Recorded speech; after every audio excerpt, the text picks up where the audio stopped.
Hello, people that can be asked to watch me. What am I doing? Oh, that's right. So, I've been scanning the realms of YouTube, looking at different motorbike vloggers and stuff. He was on his phone, he couldn't hear, so I thought I'd make it a bit worse. So yeah, I've been flicking through YouTube and stuff, having a little look at things. Motovloggers are basically just reviewing their bikes, having a look at them, telling people what they think. Please stop for me, and just giving it a little review. So I thought that's what I'm gonna do. I'm gonna go somewhere with a nice view, probably over there somewhere,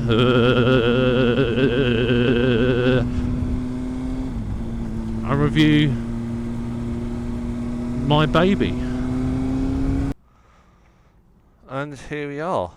This is my baby. I've never actually made a video properly walking around it and looking at it, but that's my baby. That's someone else's baby over there. Bit weird. This is Farnborough Industrial Estate Place. I think Top Gear raced around there one time. Anyway, off track. My motorbike, there it is. Honda CBR 600 RR4 in all its glory. Things I've done to it.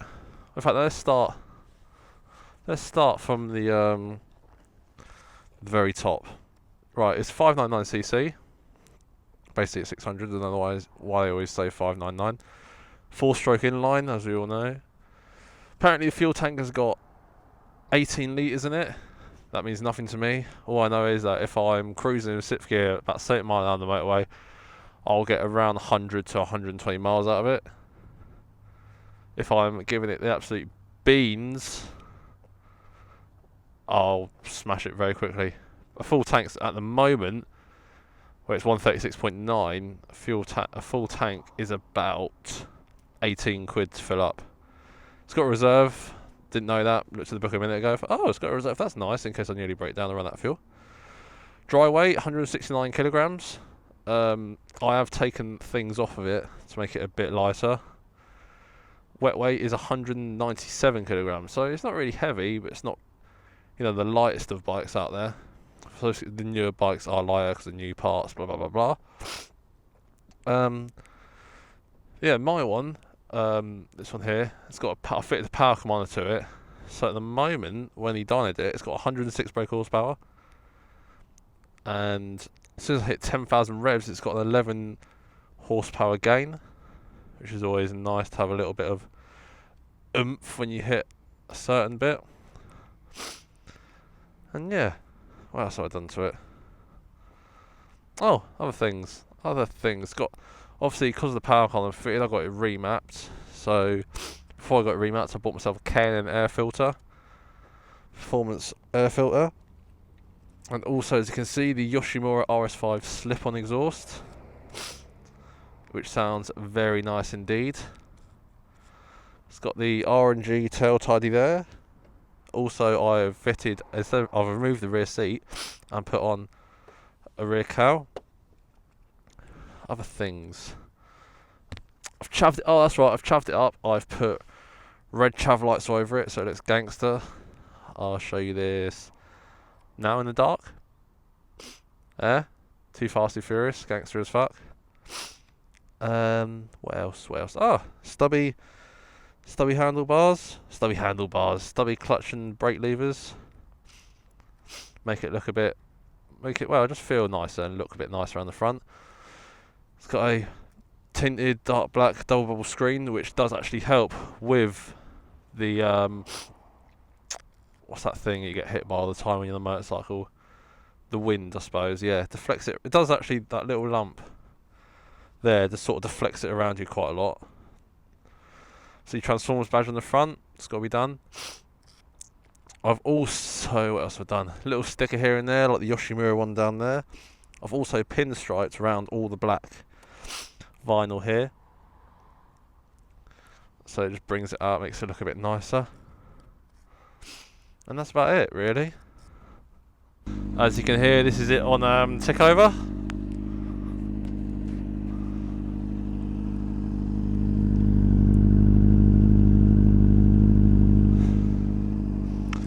Does sound rather nice.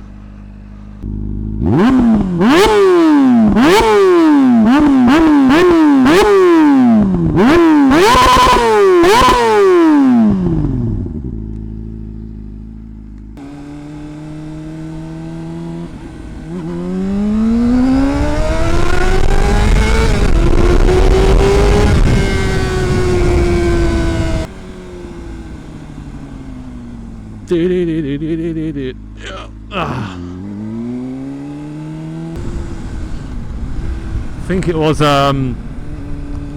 official SMO who just did one of these, or official SMO, either one, and he's got the 05 Honda CBR 600RR, and they are pretty similar. There's like little subtle differences. I think they changed the chassis, or they updated the engine, or they did something between the 03 and 04 600s and the 05 and 06. I think they changed something, but for an 04 plate, so it's getting on to 10 years old now, it just feels tight and smooth, and even the power command has just made a massive difference to it. The whole bike just feels probably the same as when someone first bought it.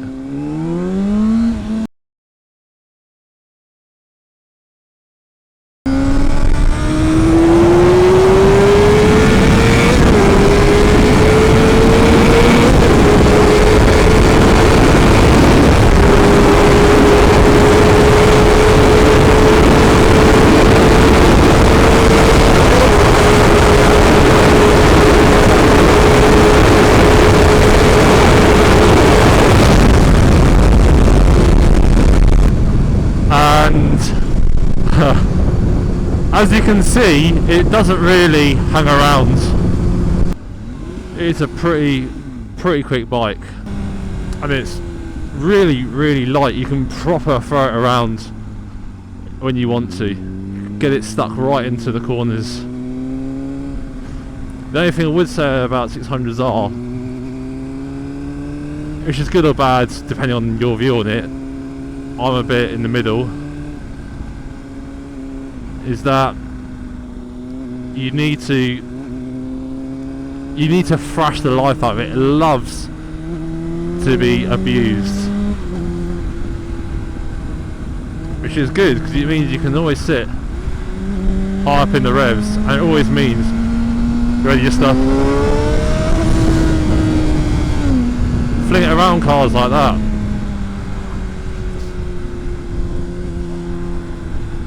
It would have a little bit less power lower down the rev range, but the power command has sorted that out for me. It's got the 11 horsepower gain over 10,000, so when you are proper smashing it about, when I've track dated it, etc., that's where you are anyway, because you've got all the engine braking, you've got the power when you need it. I'm not sure what the 0 to 60 time is on this.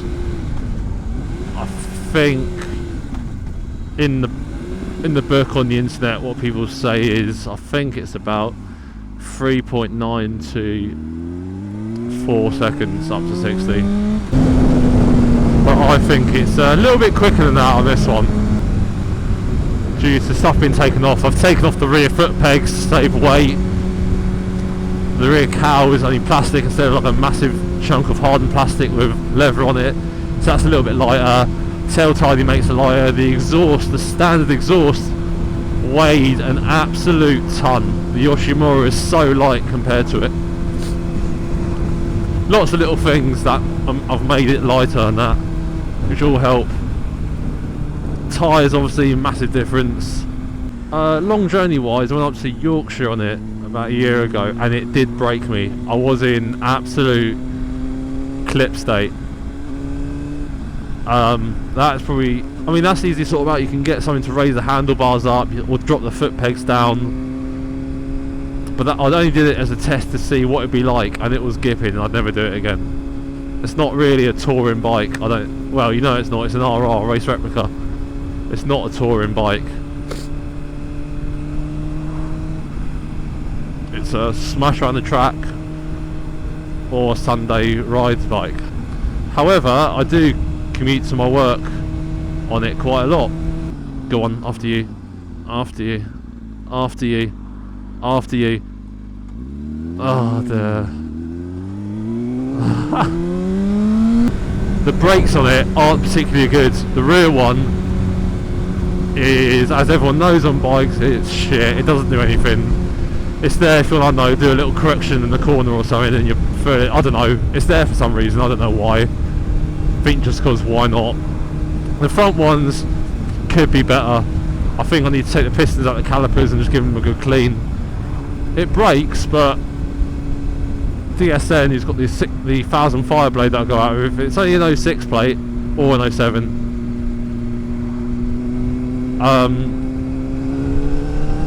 It doesn't. His one brakes much better. And we've got the same type of calipers, same discs, same brake pads. This one hasn't got ABS on it. It's just hasn't got traction control. It's just you and the bike. It was the first bike I bought. I learned on the 125 and jumped straight onto this. Lots of people say you shouldn't do that. I disagree. End of the day, it's how you ride when you first start riding. I wouldn't get anything more powerful than this for my first bike. It's just how you ride. Like I've got used to this. I've had this for 4 years, I think now. I know exactly what it's capable of.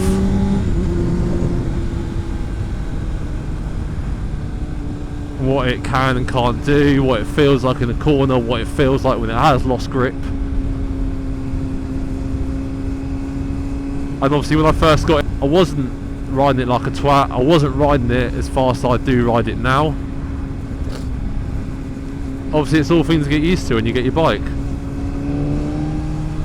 All the reviews for this one said that it's such a forgiving bike and it's easy to ride. It is. Don't you dare go. It's very easy to ride. It's a very forgiving bike. I've fucked up endless amount of times on it. Yeah, that's my review of it. It's not professional. To be honest, I don't really have a clue what I'm talking about. I'm just a muppet who rides a 600 RR and fucks about in it.